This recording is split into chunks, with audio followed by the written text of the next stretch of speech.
Welcome back, ladies and gentlemen, to some South America Division 2 for the evening. My name is Dktruman, and I am joined for the first time in the SA region. Harry Freak, thank you very much for joining me.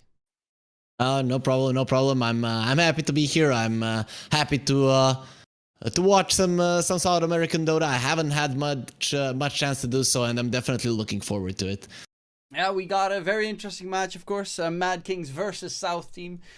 Two teams that are pretty much dead center in the middle of the pack, and technically they both still have a chance to advance on, but well, it is going to come down to this match to see which one will be able to at least get a little bit closer towards the top pack and which one will have to stay pretty much in the middle, because if they lose this, the team that loses this pretty much, I would say, is probably out. Of course, arguably they still have a chance if the other teams kind of completely drop the ball, but for the most part it's going to be very important for both these teams. I don't think that they're going to be in a position where they're either relegated or at all, because I definitely think they are pretty solid, but it is going to be an important match, and definitely looking forward to seeing the two aspects of the teams, because on one hand you have the South team side where most of their strat relies on Hermit. Of course, Rena has also been looking really exceptional lately, but Hermit with his micro heroes trying to really get that snowball going. But snowballing is exactly what MadKings love to do as well. They have arguably, in my opinion, one of the best macro teams in Division 2 from so far all the matches that I've seen them play. Hopefully they can bring that same A game here to really put it up against South Team, but they're going to need to deal with Hermit being such a sneaky devil first. Overall, I mean, if we're looking at the teams, you know, in that way, I did come to South America here to see the snowbally kind of play styles. It would be fun to have like two snowbally games, and the third one going all the way. It doesn't have to be literally the decider, but would be the funnest way to end the series. Yeah, but I'm glad that we're having the two teams that are in the middle. As you mentioned, I wouldn't see any of them going through to the upper division just based on results, but I still believe that this is gonna be a big one, because, you know, either you're on the top of the top four or the bottom four. The bottom four is always gonna feel bad for you if you're in the DPC. Yeah, well, for a team that just came through the close qualifiers, it's not too bad if you're in the bottom four, as long as you're not in the bottom two and you go home with nada and yet nothing. And definitely don't think that that's going to be the case for these two teams. It is, I mean, one of them can catch up to the top four. I don't think that there's both going to be able to creep up on them, because Ravens, Dreamers, and Coritiba both on 4-1, and that is a pretty substantial lead. Of course, some of them have to play against each other, so that's the aspect where there's a chance that you might be able to scoop away a position to get to Division 1, but it is going to be pretty tough regardless. But yeah, both these teams tend to be very aggressive in their performances, so I'm definitely looking forward towards a very South America. I mean, you of course casting a lot of Eastern Europe, the old school Eastern European just grudge matches against each other, go all out. These days, I think it's a lot slower in that regard, unfortunately, but it used to be pretty renowned for exactly that reason. Yeah, Eastern Europe is pretty I'd say passive for the first few minutes. There are a few teams that kind of ramp up the pace, but most of the games, it kind of reminds you of like 2012 Chinese Dota, you know, and nothing is happening, but in the end, it does kind of explode after 5, 7 to 10 minutes, and then we see a lot of blood going around. So here I'm expecting battle from minute one, and I'm hoping that they do bring it. Yep, so do I. Makes it especially interesting. Hopefully we get a 3-map series, because that is also not always a guarantee. I think so far this entire season there have been, yes indeed, we are in week 4, and there have been 2 series that have gone to 3 maps of 5, 10, 15, 19 games played, and 2 went to 3 maps. So most of them have been pretty much one-sided stomps for one team or the other, and it doesn't really let up. But the draft is on the way, so we're going to be jumping in right now to see the heroes that have been picked, and we do get to see a very nasty hero. I want to hear your opinions about Dawnbreaker.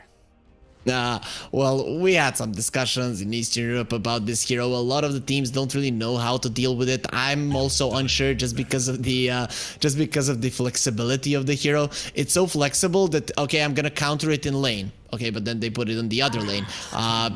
It just gives you so much. It gives you mobility. It gives you ability to team fight. It's just way too tough to deal with her. I think the hero needs a slight nerf to the laning phase so that at least she's not viable on all roles. Because right now, I think that kind of puts her in the overpowered compartment.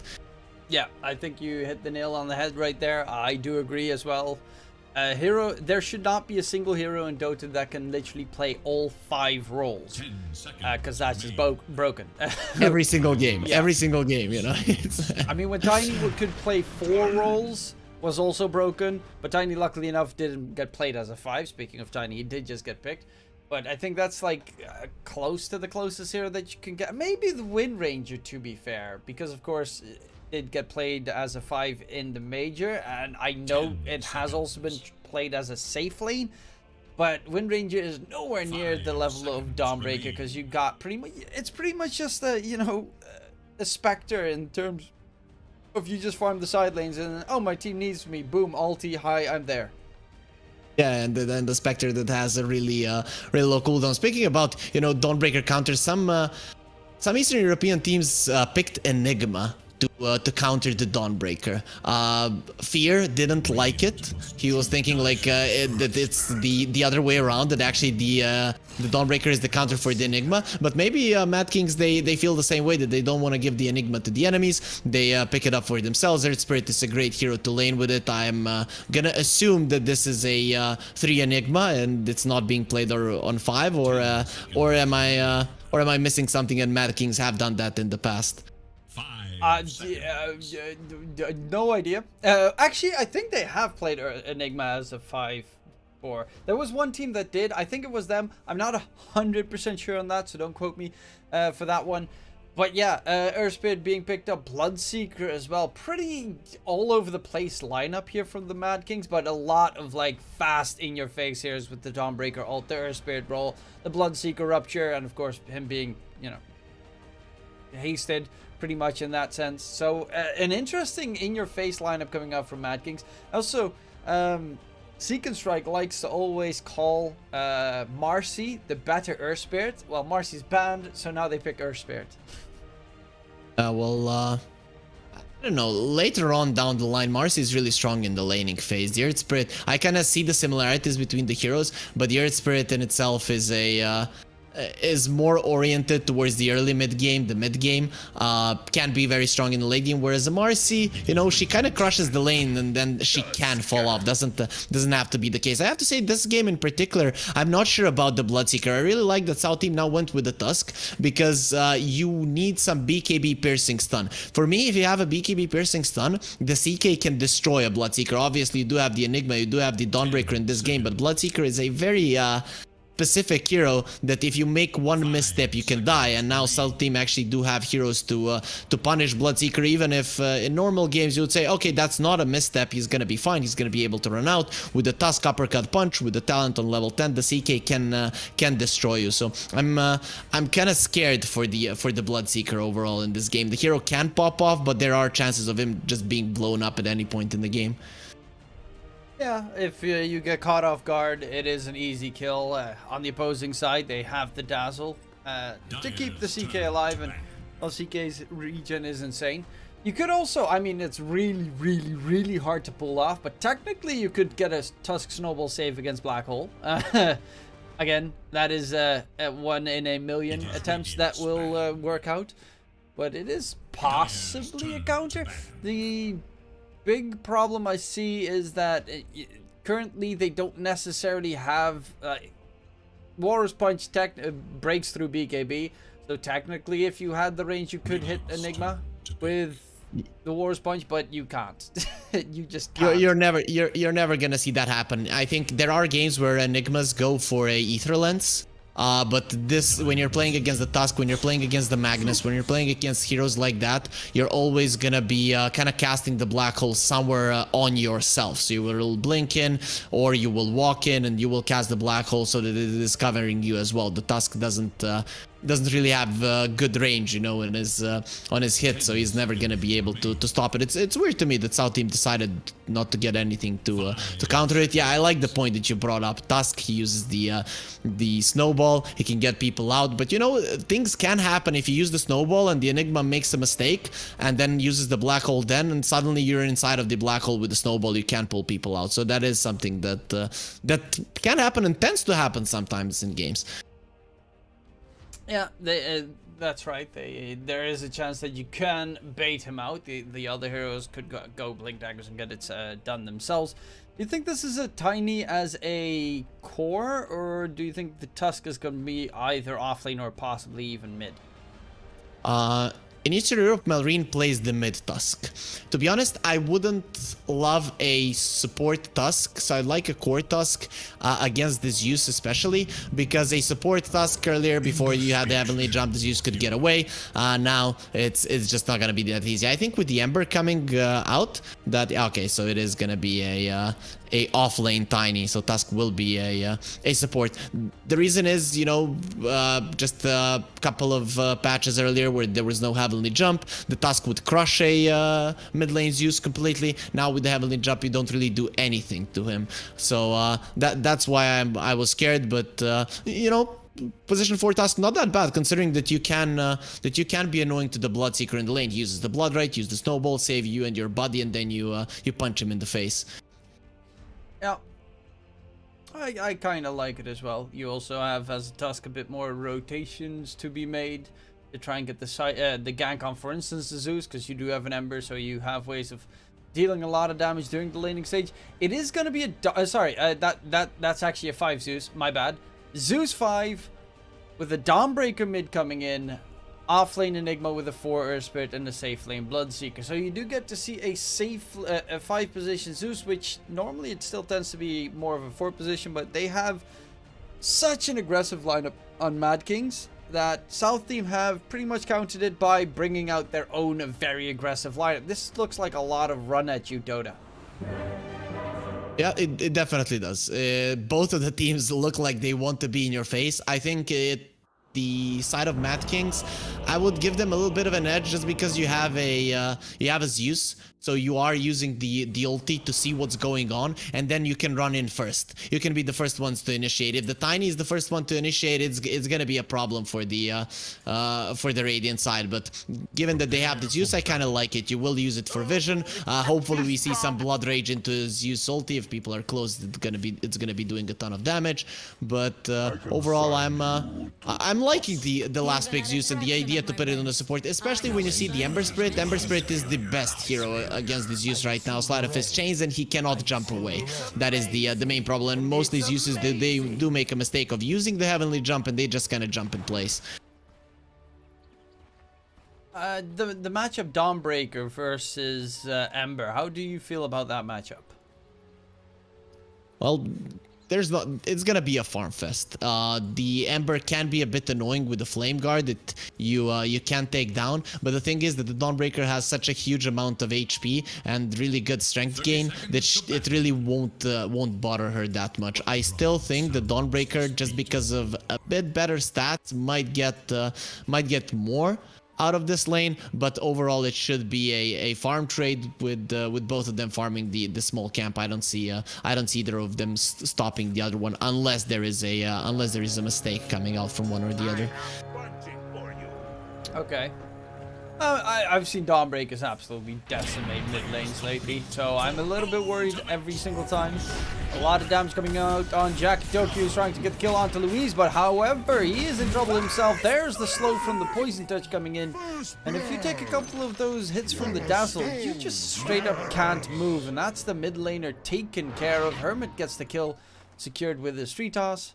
And we'll just walk back towards the lane. Yeah, that's definitely not a bad start for the South team side. He gets the brace right now, which will definitely help him. This use will be annoying as hell. He's gonna be spamming spells constantly just to annoy the Tiny. This use himself actually does quite a lot of right click damage as well, so you want to have as much regen as possible. Though RM is gonna get smacked a little bit. This is the thing. Until you get the heavenly jump, you have to be really careful how you approach this lane. And you also have the greatest thing about Zeus 5 is, of course, the counterwarding potential. That is going to be very hard for Luis to deal with. Pablo, he's just... he's in trouble. Yeah, he has to TP, otherwise he's dead. Luis just slows him down permanently, pretty much. And Pablo loses a lot of HP, of course, trying to stay towards the lane. But honestly, it's a very scary prospect, and Luis will even get the creep pull coming in. Should be successful as well. Yeah, only gets one creep pull though. I know that pull is terribly annoying. I failed that pull a multitude of times. It's not hard. One thing that I always give people as a reference, you see this black spot between the tier 1 and tier 2. When the creeps enter the black spot, you pull the creeps and you will always get the pull through to go. That's just how you should look at it. Maybe Luis didn't want to get all of the creeps. That might also be the case. Yeah, it's just, you know, some creeps tend to attack, some creeps decide not to attack. Sometimes you've got the very annoying skeletons that randomly, you know, the guy that summons all the skeletons, and then you literally didn't pull anything. That one's the worst. For sure. This top lane is gonna be interesting because CK and the Dazzle, they want to be in your face, but on the other hand, the Enigma wants to play as passively as possible, and then once the Earth Spirit is level 2, Enigma level 3, that is when you want to be on the aggressive. So I'm really curious to see who's gonna be striking first. I think the main idea here for MadKings is not to fight when there are a lot of creeps from South team. Arzent taking a lot of damage here. Pablo, he's going for Luis, but Arzent is going to get taken down and Pablo walks away. Yeah, I personally also kind of like the MadKings lineup, even though they did get cracked, lost 2 players already. Dawnbreaker mid is so good because you get a very quick level 6, and then the moment you hit level 6, some of your side lanes just call it in and you pop your ulti. And you get such an overwhelming advantage by just being there immediately. Yeah, for sure. But the thing is, I like this Tiny as well. If Tiny has a good game, you know, when you look at MadKings lineup, they want to spread around the map. They want it to be spread, and then maybe you know, the Zeus and the Earth Spirit are walking towards the Bloodseeker. Suddenly you have the Dawnbreaker there, you get a kill, or you just rotate really fast around the map. That is what their lineup is good at. But to do that, some of you need to be out pushing the lanes where the Tiny will be coming in. If he is strong enough, he will be able to bring people down from 100 to 0. That's what this hero does. So that's kind of the counter for the South team. So I think the most important hero for them is definitely going to be the offlane Tiny. Never refuse gold. I'm always just a little bit worried about how he's going to be performing on a Tiny offlane. It just feels... it's pretty much just a ganking hero. So you're not going to be building up those supportive items for team fight situations. Your team fight's already lacking on South team. Like, that's the thing. Their team fight is weaker, I would say, than MadKings. Their gank potential is also weaker. Most of the things, they kind of are weaker. The only plus is that they are fairly durable. They have the Dazzle, they've got the Snowball save, and they have 3 pretty tanky cores, with the Ember, of course, soaking a lot of magic damage. But I'm just a little bit worried with their own output that they can bring. Though when they kill one of your heroes, you kind of have to run and they catch you fast. Okay, top lane, we're seeing that MadKings do strike back. Yeah, they do towards mid. A lot of harass between Jackie Tokyo and James coming in, almost level 6 on the Dawnbreaker. Toss bottom. Snowball dodge. Adrian will be just fine. I can continue healing up in the meantime. By Zeus. They're constantly trying to damage this Bloodseeker. Usually against this hero it doesn't work, but what does work is when Pablo rotates to the mid lane and gets the kill on the Ember. That was the perfect timing to get that going, because Dawnbreaker just hit level 6 and the Ember, he didn't... Actually, the Dawn really crushed the Ember in the lane. Yeah... The strength gain is just insane. Look at the damage of the Dawnbreaker now. At the start of the game, it's like 2 or 3 2 or 3 points of damage the difference, but right now it's like 15. So it was very easy for him to get the last here. And James, he's in trouble yet again. Takes a lot of damage, not level 6 yet, so doesn't have the fire remnants to disengage. Roll is going to get dodged, but James going to get away. TP coming in. It's a little bit on the later side. He is getting those bottle sips going, but James is just dead because Jackie Tokyo hurts so much on the Dawnbreaker. And another kill onto James. That means he comes back. He can't TP. Top lane. There is going to be the bomb. Drop. Jackie Tokyo looking for Reno. Has to contend with Luis, it seems. And Luis will just burn to a crisp. Pablo's even there for good measure. And that is the power of the Dawnbreaker rotations coming in. The roll up onto Monty. He steals the invis rune as well. RM is also towards mid. Look at the rotations coming out from this MadKings lineup. They are so aggressive in the early game. Yeah, very much so. The thing is that Ember can't really do much in the mid lane right now, so rotating to him is mostly always gonna be a waste of your time as supports. I think Tusk, he needs to believe in his mid laner that the James will be doing fine, and finally now when he gets level 6, it's gonna be a bit better, and he's actually gonna be going for this one. Okay, I'm not so sure about that move. James, yep, he lost all his fire remnants. Does he die He's now? in trouble. Does stay alive for the time being. Luckily enough, no rotations came in. There is an Ember, Earth Spirit rotating in. Gotta be very careful, James, because there's the chase coming out. Roll forward, Pablo, silence kick. Dead. James dead again.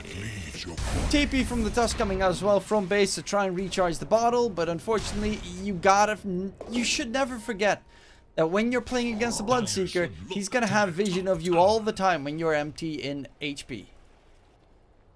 This is, I think that South team are getting pulled into a lane that they cannot win, into fights that they definitely can't do much about. And even if the Ember would get a kill on the Dawnbreaker there, he would still be left with no HP, no mana, and unable to fight. Right now, for him, he should be farming the bottom lane. Before that, we're gonna be seeing another one.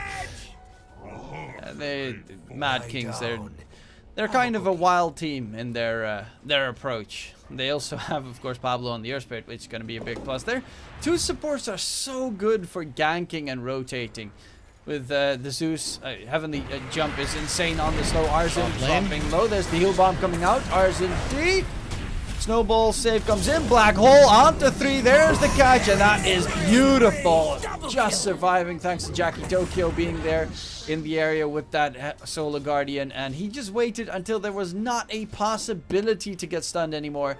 Easy pickings. 3 kills secured. James pops his double damage. Just gonna get silent, but Pablo does need to be a little bit wary. Luckily enough, there's no one to help out for the foreseeable future. And MadKings just looking so good in the early game.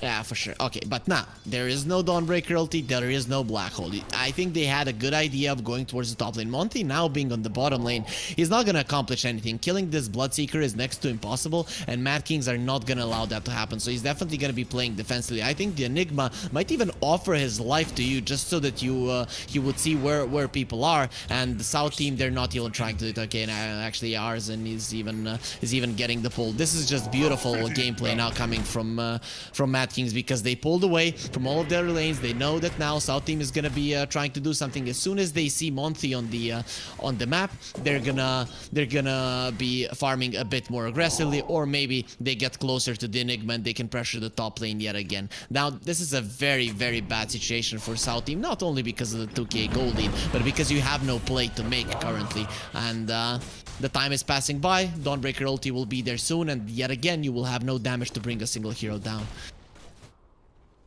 They're starting to fall behind significantly. Bloodseeker's getting close to his Maelstrom already, which is really solid farm, whereas James still needs to get his Javelin done. He's not going to get his Javelin anytime soon. But this Ember has some struggles in terms of farm. Does have max level Flame Guard at the very least. Is looking for a catch, but yeah, the Bloodseeker is not necessarily the easiest to... Honestly, like, the Zeus is probably the easiest to kill. But you don't want to roam around and try and find a position 5 Zeus whatsoever. It's just looking for trouble. It's really hard to get any kills going on the South team side. Their damage is severely lacking considering the tools that MadKings have. I think right now South Team shouldn't really be looking to get kills. What you need to be looking is to force rotations from the side of MadKings so that you can slow down their timings and pinpoint the positions where their supports are. Create chaos on the map so that then you can make moves to get some kills. Obviously, those kills are gonna be supports, maybe an Enigma, but you need the spells forced out with minimal losses. So in my mind, the best thing is keep control of your top part of the jungle, top part of the map, and run towards the bottom part of the map with smokes, force out some TPs, get out. Do that with as least heroes as you can, and then try for an opening, because just looking for an opening is gonna be ending really bad for them. They need a coordinated move. Prepare for the future. That is something that you have to do in a position like this. You're just unable to fight. It's not gonna happen. That's kind of the big issue. Your draft also is not really meant for massive engagements against the massive engagement lineup that the enemies have. Pablo takes a lot of damage though in the meantime. Luis gets himself away, but they did lose the tier 1 tower towards top side. James walking up towards Adrian. Going to say hi, but Adrian does already have his Maelstrom completed. And yeah, the Ember is almost has his Javelin at the very least.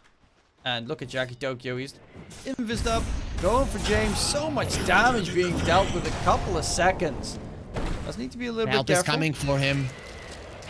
Does have his ulti to try and disengage possibly. But actually, he's got his own supporting cast coming in from behind. James, Manstyle tries to get away, does pop the mantle to get rid of the silence. The root comes out, Jackie Tokyo is in trouble. The shallow grave, Ember stays alive. However, the big heal bomb drop, Monty, can he get away? Hermit actually walking through, will be able to find Jackie Tokyo, which is a pretty big kill. But it's regardless going to be a 3-4-1 trade, because they also managed to get the kill onto James towards mid, I think. Yeah, Adrian got the kill, chased down the Ember after the shallow grave. And it's just painful. Like, it looks like they have the advantage, but Dawnbreaker doesn't die easily. The South Team even got lucky there with finding the illusion rune. If he didn't find that on the Ember, he would have died earlier, and it would probably mean, okay, he's going in. Not sure if that's gonna work out as he intended. Nope. James, another mistake comes in. Shallow grave keeps him alive. But there's a chase for more. Monty's gonna get ruptured. Pablo makes sure that the kill's secure. He gets the magnetize off as well, rolling all the way through. They have nothing to fear right now, because in worst case scenario, they still have Black Hole available as well. Hermit's gonna drop. And obviously, Rena does not want to have anything to do with these engagements. 16-3 right now, and just pure domination coming out from these MadKings. When you say worst case scenario, I kind of see, for the side of MadKings, I kind of see them losing maybe one hero or them getting to half HP. Right now, South Team, they cannot afford to lose fights on their side of the map. That is the case. Yeah, the game is pretty bad. Yeah, you might even lose it faster, but you have to move to the opponent's side of the map. There's no doubt about it. Even if you're losing heroes there, it's gonna be much better than what is happening right now. And that is MadKings not really using any of their big spells, mainly the Black Hole, and they're crushing you. Plus, they are getting some objectives, and you're not forcing any TPs, so you're not opening up any moves for yourself. So right now, I'm looking at South Team, and I want them to go forward. They have the blink on the Tiny, so it might even result in a kill. And this Enigma on the top lane being on Vision, that's a perfect scenario for South Team to start their comeback. Well, smoke gets broken. T tries to run away, but he's just gonna get jumped and cracked. Heal comes out a little bit too late. They did get the kill onto James in the meantime towards bottom lane. Jackie Tokyo got that one, dropped off Hermit in the trees. Won't be able to run away because Jackie is right on your heels. Hermit, Tiny is a goner. Monty is going to be next. Double kill. Yeah, this is like Jackie just killed off James as well, and they find 4 more immediately afterwards. They're just, you lose one, you get 1, you lose 4. That's pretty much the name of the game here for South Team. For sure. you know, these three going in, they got the kill on the Enigma. The only reason I think they even got the kill was because they were killing the Ember Spirit, so Dktruman didn't use the Solar Guardian immediately. So that might have been the reason they get the Enigma. Regardless, they do finish him off, and they forced out some rotations to the top lane. So now it's time for South Team to transfer towards the bottom lane. They have to do it fast though, and whenever I see, you know, the Tusk being on the part of the map other than the one they should be fighting, you know it's gonna turn out badly for you. Unstoppable! Well, I don't think there's much more to say than this game is going to turn out bad for them. It's not like they have to have that timing, of course, coming down for when you've got like TB or a Deuce in the late game. You got a CK, which is a nice hero, but late game, it's not that godly to try and take down your opponents. It's pretty strong, but without an Ember that has decent farm behind it, it's going to be really rough to make any plays later on. Yeah, I think James is a lot farther away from decent than he would like to be. Definitely not his game right now. He's not looking good. Wherever he goes, he's in trouble of dying. With just one silence, him and the Dawnbreaker and the Earth Spirit can't get the kill. And right now, MadKings, they even have a blink, showing that they want to be going forward, because South Team, they're trying to get back into this game by farming. That is most likely not gonna happen, but given that that's their call, and MadKings are realizing it, they can go for the blink on the Enigma, and they know that usually South Team are not going to be ready when he's going for the aggressive initiation. Radiant's bottom tower is in danger. Well, rolling about is Pablo, looking to see if he can find any catches. Louise up towards bottom, maybe? He's hiding in the tree. Smoke will be broken, and Zeus ulti gets used. Immediately spots out Louise. Dazzle is in trouble. He's going to be left behind, and James quickly going to disengage. And that is the Zeus ulti you were talking about during the drafting phase, where it's a very good scouting technique for position 5. This time around, though, they don't really need it. They have vision everywhere. If you look at the control of the map, you're not gonna see a single place on the map where South Team feel safe.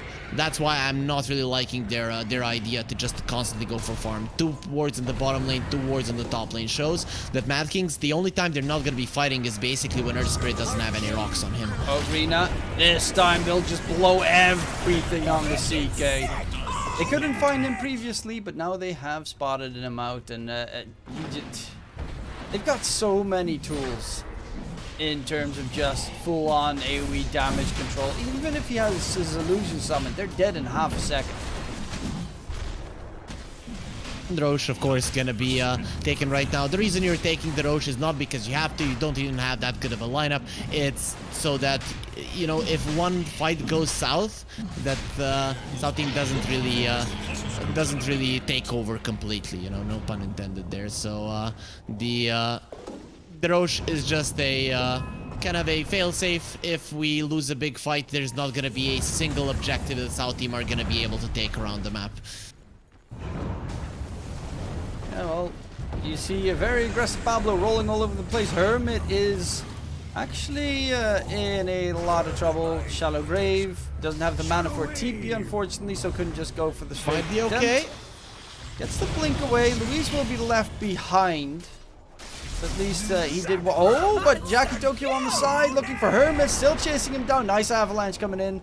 Jackie will not be able to chase further because he does not have the blink finished just yet. To their bottom tower.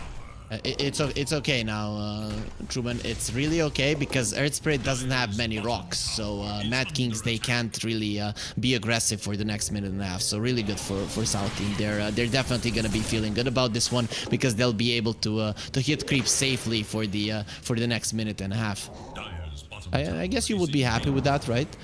Radiant should look to their middle tower. I would not be happy about anything of this game right now if I was South Team. 24-4 behind.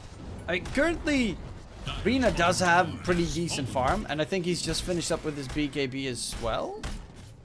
Is he getting it delivered? Yeah, BKB is being delivered. So this might be your best chance to fight, but you always have to be fearful of the black hole. I mean, the old age-old saying, the threat of the black hole is even scarier than the black hole itself, because most of the time people still tend to screw that one up. But in this case, I think it definitely stands true, because with that BKB, you are still very easily killed off by good black hole usage.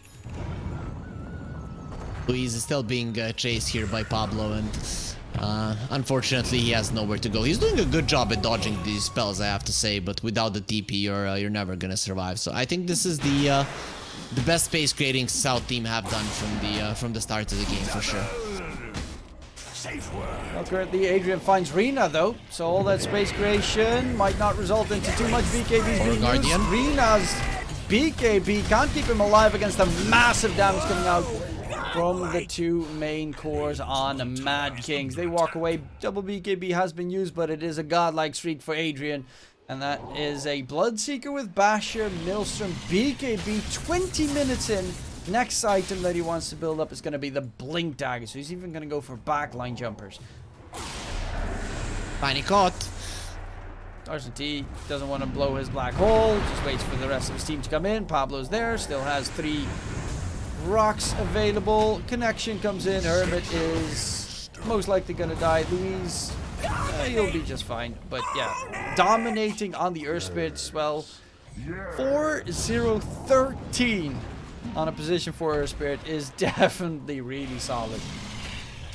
Yeah, he's doing whatever he wants. I really like that he got a casual cloak. I haven't seen that for a long time, and I was always thinking why people don't do it. It's much better than a hood that gives you 18% magic resistance. It's a really nice item overall. And now they're trying to double support James. But Red Monster says no. He just almost got taken down. Snowball dodge. But is he kill Pablo? Get the kill. Pablo roll away. Monty does at least get the bounty rune before he falls, but he definitely does fall. I just really love MadKings. Is just always watching this team perform. It's just so aggressive. Yeah, they're doing a good job. And you told me, you know, maybe before we even got into this one, maybe they're not the best in terms of execution. I'm seeing some awesome execution coming out from Pablo, so I think you lied to me there, Truman. Either way, you know, difference between the Earth Spirit and the Tusk. Tusk needs a axe to kick you between the legs. The Earth Spirit doesn't. That's pretty much what saves his life there. Very, very nicely done. That Pablo even survived through all of that. And Dazzle not being able to use the grave when there's the you never think that the supports are gonna be able to kill your mid laner that easily, but 1 second spell from the Zeus, and that's a big chunk of the HP from James just gone. The static field is a great tool, or so I've been told.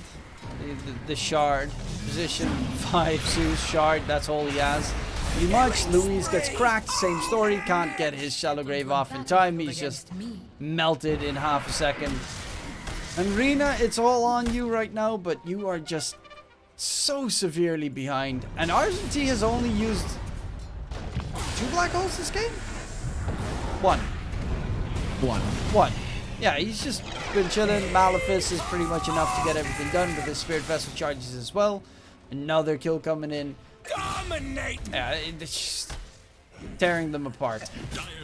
Imagine you're an Ember Spirit, you're playing against the Zeus and the Dawnbreaker, and they kill you. That never feels good, you know? Usually you would be like, they have no stuns for me, they can't do anything, but just with the mini stun from the Zeus, he sets up for the Starbreaker and they get the kill. That's just how underfarmed this Ember Spirit is.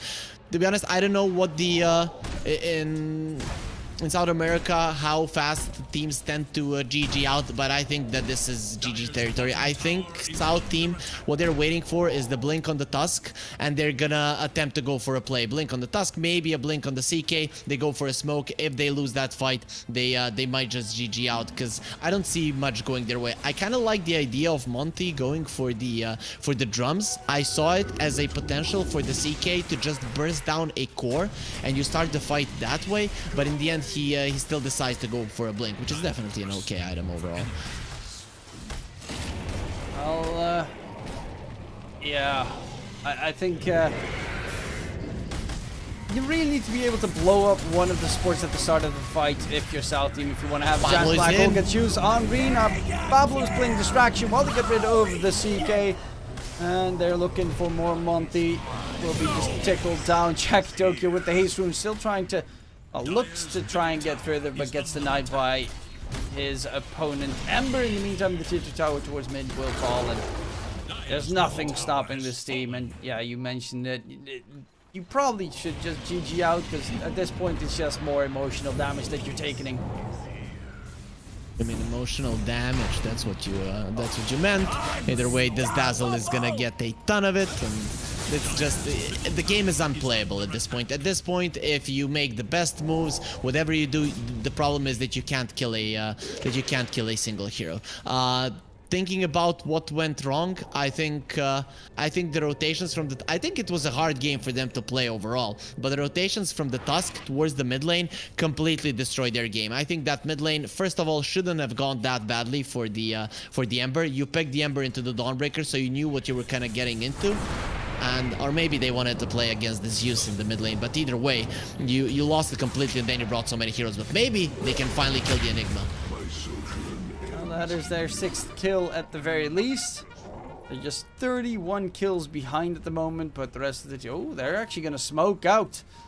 Looking for a catch. RM, smoke gets broken. Roll in. Pablo gets a big fat silence catch, and there's, in comes Jack Tokyo Adrian as well. They're just going to get absolutely decimated.